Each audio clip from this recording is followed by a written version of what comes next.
उप मुख्यमंत्री और वित्त मंत्री दिया कुमारी ने ब्यावर में विभिन्न कार्यक्रमों में शिरकत की। सबसे पहले उप मुख्यमंत्री दिया कुमारी ने आशापुरा माता धाम पहुंचकर मां आशापुरा के दरबार में धूप लगाकर उनका आशीर्वाद लिया। इसके बाद उन्होंने सम्राट पृथ्वीराज चौहान के समापन समारोह में हिस्सा लिया। इसके बाद उप मुख्यमंत्री दिया कुमारी ने सामूहिक विवाह सम्मेलन में हिस्सा लिया।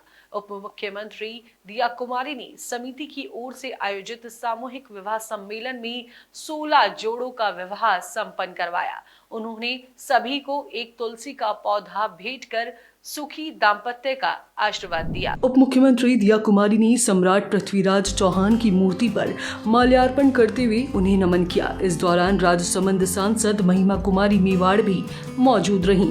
उप मुख्यमंत्री दिया कुमारी ने सम्राट पृथ्वीराज चौहान की जीवनी पर प्रकाश डालते हुए लोगों से उनके बताए मार्ग पर चलने का आह्वान किया। इस अवसर पर उप मुख्यमंत्री दिया कुमारी ने कहा कि इस प्रदेश की धरती शौर्य और त्याग की धरती है। इस धरती पर महाराणा प्रताप और सम्राट पृथ्वीराज चौहान, मीराबाई, पन्नाधाय जैसे वीर सपूतों ने जन्म लिया और देश की रक्षा के लिए अपना सर्वस्व न्यौछावर कर दिया। उप मुख्यमंत्री दिया कुमारी ने कहा कि सम्राट पृथ्वीराज चौहान जैसे शूरवीरों से युवा पीढ़ी को उनके जीवन से प्रेरणा मिलती है। उन्होंने आगे कहा कि मुख्यमंत्री श्री भजनलाल शर्मा के नेतृत्व में राज्य सरकार निरंतर सूबे के लोगों के लिए काम कर रही है और राज्य के विकास को सुनिश्चित किया जा रहा है।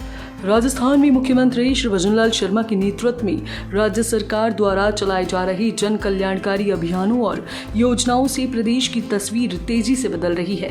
सरकार की प्राथमिकता समाज के अंतिम व्यक्ति तक विकास की रोशनी पहुंचाना है और इसी दिशा में नीति निर्माण से लेकर क्रियान्वयन तक हर मोर्चे पर सरकार फ्रंट फुट पर नजर आ रही है। सरकार के प्रयासों का परिणाम है कि वर्तमान में राज्य के हर वर्ग, किसान, मजदूर, महिला, युवा और पिछड़े तबके को सामाजिक सुरक्षा, आर्थिक सहायता और विकास के संसाधन उपलब्ध कराए जा रहे हैं। निःशुल्क दवा योजना, निःशुल्क जांच योजना, मुख्यमंत्री कृषक मित्र योजना, महिला सशक्तिकरण कार्यक्रम, स्किल डेवलपमेंट और युवाओं के लिए रोजगार मेलों जैसी योजनाओं का प्रभाव प्रदेश के शहरी और ग्रामीण इलाकों में समान रूप से देखने को मिल रहा है।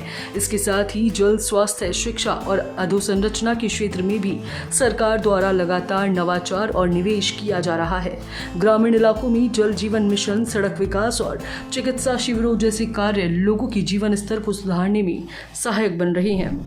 जो ऐसे महापुरुष की जयंती है जिन्होंने सनातन के लिए, मातृभूमि के लिए अपना सब कुछ न्यौछावर किया और उनके जीवन से हम सभी को प्रेरणा मिली। आज हम सभी के लिए गर्व का दिन है कि आज हम सब लोग यहाँ उपस्थित हुए हैं, उनको नमन करते हैं और उनके आदर्शों पे चलने का प्रयत्न भी करते हैं। मुझे पूरा भरोसा है कि यहाँ से हम सब जब जाएंगे तब बहुत कुछ सीख कर जाएंगे और अपने जीवन में उन सभी आदर्शों को अपनाने का भी प्रयास करेंगे। मैं आज सम्राट पृथ्वीराज चौहान जी की जयंती पर उनको नमन भी करती हूँ और एक सरकार की प्रतिनिधि होने के नाते अपनी ओर से भी प्रयास करूंगी। सरकार को भी मैं निवेदन करूंगी, मुख्यमंत्री जी को भी निवेदन करूंगी। हमारी केंद्र में भी सरकार है, अभी डबल इंजन की सरकार है, वहां पर भी मैं निवेदन करूंगी कि हम हमारे वीर पुरुषों के लिए, महापुरुषों के लिए हम सब मिलकर ऐसा क्या कर सकते हैं जो सदियों तक याद रहे। हमारी जो नई पीढ़ी है वो भी हमको धन्यवाद दे कि नहीं, ऐसी सरकार राजस्थान में आई थी जिन्होंने हमारे वीर पुरुषों के लिए इतना बड़ा काम।